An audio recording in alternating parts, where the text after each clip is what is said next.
What is up, everybody? This is Lyle, No Hippie Trucking and Transportation, coming at you from the Salt Lake City terminal. Just pulled in here last night, dropped off my co-driver. He completed his TNT training with well over 30,000 miles, so he should be good to go. You know, the last 10 days of training, I tried to have him do pretty much everything. Checking in and out of every single receiver, sliding tandems, putting in load locks, all that kind of stuff. There might have been a few times when I might have jumped in when I was a little rushed on a load, but for the most part, had him do everything for the last 10 days. So, Eric, if you're watching this, it was a pleasure having the opportunity to train you, even though you were downright disrespectful on my truck, looking like a mix between Charles Darwin and the third member of ZZ Top that didn't make the band with that long ass beard. But it was a good run. Made it through an entire 8 weeks, which is a little bit longer than it typically takes for me to get somebody through TNT, but made it through those 8 weeks without getting in one argument, with maybe one only slight irritation along the way. So that's some good stuff right there. I wanted to kind of talk about some comments that I've read on Facebook, and there were 3 comments that I kind of wanted to speak on. One of the comments was somebody was complaining about the heat in the top bunk. So, you know, I replied to that Facebook comment saying you can't skip the struggle. And then that person replied back saying that if they're a trainer, that they're not going to have their student go through all that kind of stuff. And I'm going to commend you for that. Not the fact that you're trying to make sure that somebody's 100% comfortable, but that you're thinking about paying it forward and training somebody else. You know, I look at that heat in the top bunk as a rite of passage. You know what I'm saying? It is your entry into the business. You know, I'm not really, I'm not no gang member or anything like that. But one thing I do respect about gangs is, for the most part, you got to pay your dues to get in, whether that's getting jumped or something along those lines. So think about that heat in that top bunk as getting jumped into the trucking industry. You know, I told my trainee as soon as he got on the truck, it's going to be hot up there, but you can't skip the struggle. Now, luckily, you know, we do have a Peterbilt, so it's a little bit cooler up there maybe than a Freightliner. And trust me, I know. I was with my trainer for 7 months. There's nobody in here or in TNT that could say that they've gone through more shit, they were hotter, you know, they ran more nights, or any of the kind of stuff that I hear. So, I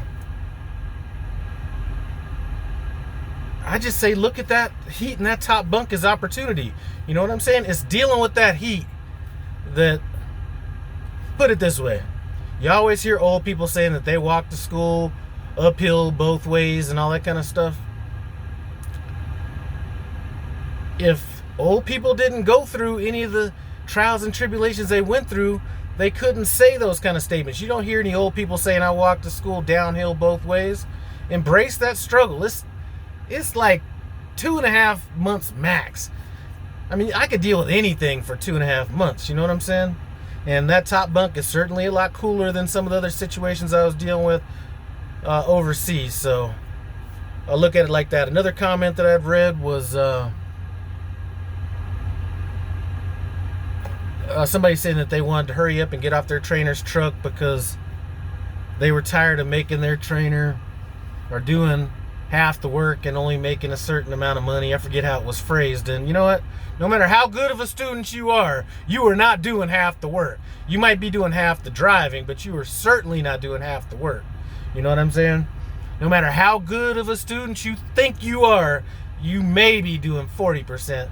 And that's kind of, that's on the high end. But thinking about thinking about somebody else's money that's training you, you know, there's a lot of industries out there where, you may be making pay that's kind of commiserate with what's going on here. And you actually don't get paid for any of those internships. So, I think $900 a week to actually learn a job that is going to feed you potentially for a lifetime is more than fair. So that was one comment, and I think another comment was somebody saying that their trainer only had them driving nights. Now, if you've listened to any of my videos, you know that I'm not a fan of people driving, having a student drive 100% of the time at night. I'm more kind of into that well-rounded type situation where you're driving in all different kind of situations. But if you're with the trainer and that's kind of how they're rolling, just think of that as it's just going to make you better when you get out on your own. Last comment was really just a comment, not kind of along the same lines as these, but there was a girl that had left a comment asking, does it ever get easier driving? She's uncomfortable driving in mountains and curves and bad weather and things like that. And one thing I will tell you is it does get easier. A lot of people that are watching my videos now weren't watching when I first went through training, but I might as well mention it now. There was a time in training that I actually gave up on a drive shift. I was driving between West Virginia and Pennsylvania, and it was raining, and I actually gave up on the drive shift and sat there and thought if I was even going to be capable of being a truck driver. It was that stressful. One thing I'll say is the more you drive, the more you get to learn your truck, the easier it gets. One of the problems that you're having as a student driver or a new driver is you feel like you need to see so far down the road to make the driving situation a little bit easier. And the more comfortable you get with driving, the shorter the distance you need to see in front of your truck. So, there was a time when I used to have to be able to see all the way around a curve, or maybe even see the next curve. I might have felt like I had to see a half mile ahead in front of me.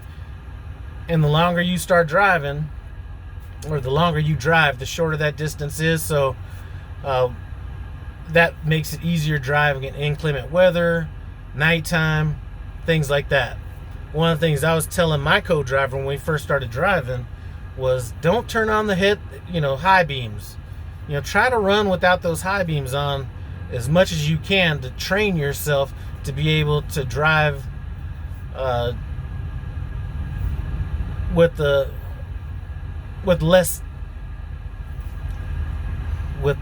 shorter distance of vision in front of you. So it does get easier. Like I've said,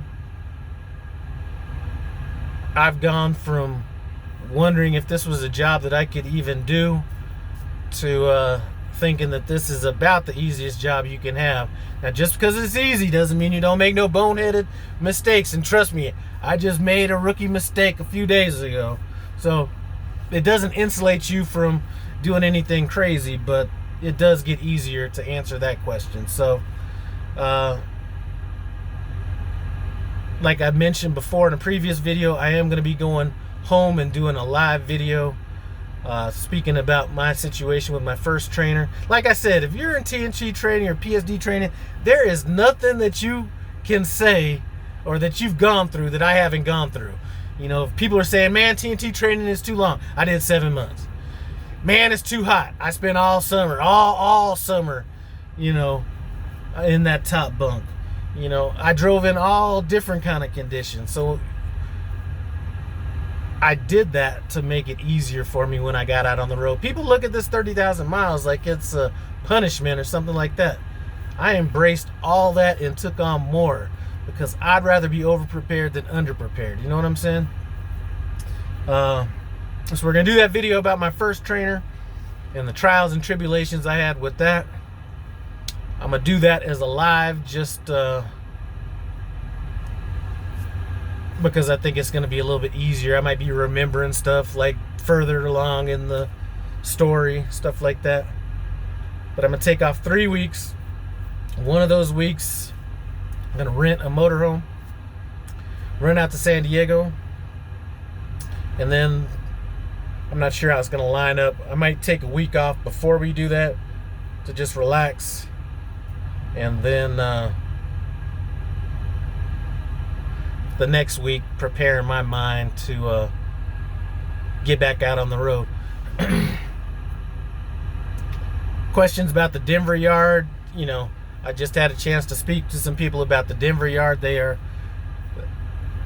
That Denver yard has been sold, and from what I was told by the operations manager out here is that they've been searching for another location in Denver. So it might be a little bit inconvenient for me for a while if it takes a while for them to find that location, but that is what it is. As far as the lease purchase program goes, if they bring that back, I'll possibly be thinking about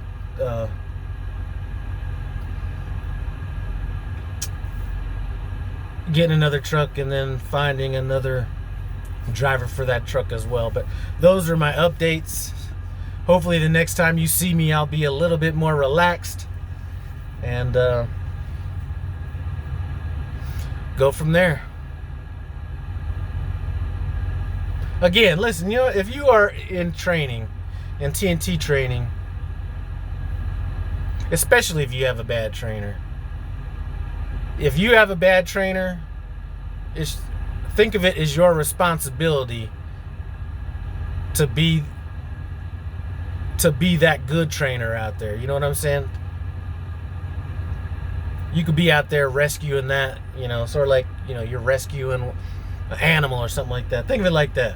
Anyway, enough about that. I'm gonna get back here and just relax, wait for a load. I appreciate you guys stopping by No Hippie Trucking and Transportation, and I appreciate everybody coming up and hollering at your boy at the Salt Lake City terminal. I'm out.